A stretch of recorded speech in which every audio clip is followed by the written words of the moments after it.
एक बुद्धिमान राजा था।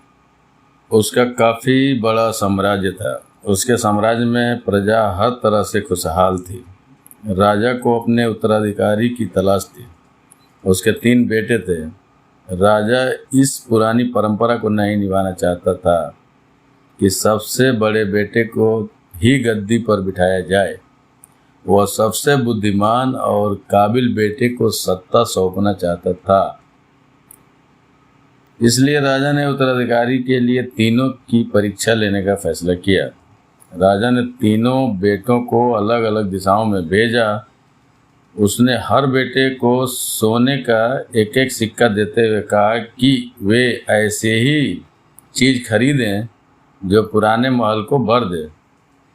पहले बेटे ने सोचा कि पिता तो सठिया चुके हैं, इस थोड़े से पैसे से इस महल को किसी चीज़ से भरा जा सकता है।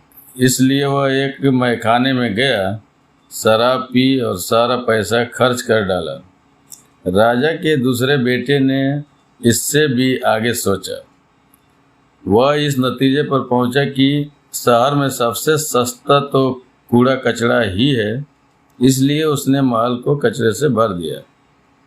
तीसरे बेटे ने 2 दिन तक इस पर चिंतन मनन किया कि महल को सिर्फ एक सिक्के से कैसे भरा जा सकता है।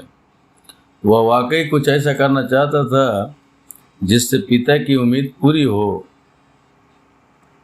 उसमें मोमबत्तियां और लोबान की बत्तियां खरीदी और फिर पूरे महल को रोशनी और सुगंध से भर दिया।